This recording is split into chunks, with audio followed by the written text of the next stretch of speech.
In a relationship, mind projects ideas that are unrelated to facts. Such projections occur spontaneously simply by recalling prior hurts. Such imaginations cause chaos in real life. The nature of mind includes imagination as well as projection. Then where does it go wrong? You're probably talking of a situation where somebody is hurt.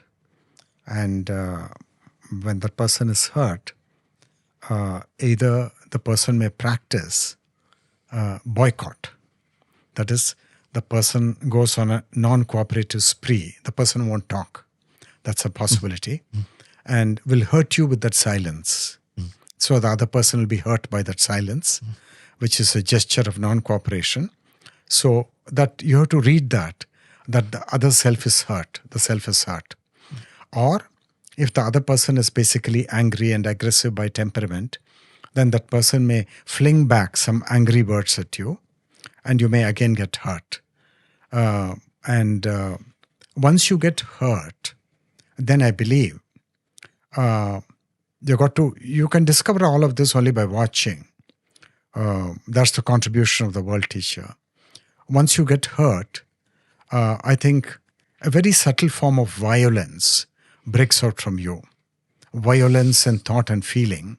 So in your thought, you become violent.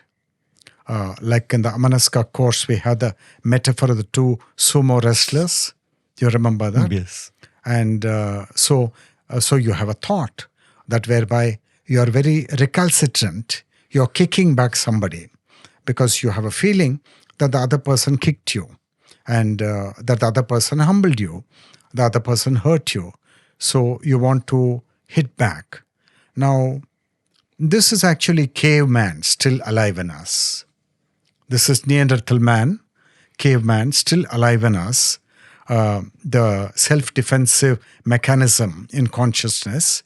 And you see, we are not like the porcupine or like the African elephant with powerful tusks, or like the cobra, which has got fangs, or like the tiger, which has got a very powerful body, or like the eagle, which has got talons. Man does not have any hardware organs, but he has got a software in terms of the mind and the self, which can be very violent, which can be extremely violent in thought and feeling. And that violence in thought and feeling, to which you are alluding to, that is actually the genesis of all the world wars.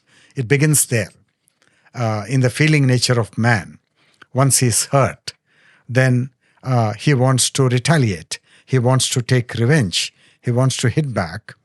And the reason for that is that he has a sovereign nature of which he is not completely aware. He's got a sovereign nature.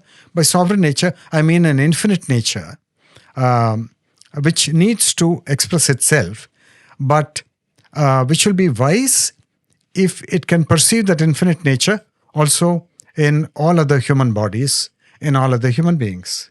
It's not specially given to us. It's given to the entire species. And because of that very powerful infinite nature, that sovereignty, we can't tolerate being humiliated, being humbled. And we've got to be tremendously sensitive to this, because this is the root malaise in human society at the individual level, at the level of the family, at the level of society, at the level of nations. And it comes from that sovereignty which is hurt. What do you have to say to that? It's quite interesting even to note that an individual hurt gets transformed into world war. Of course, it starts there.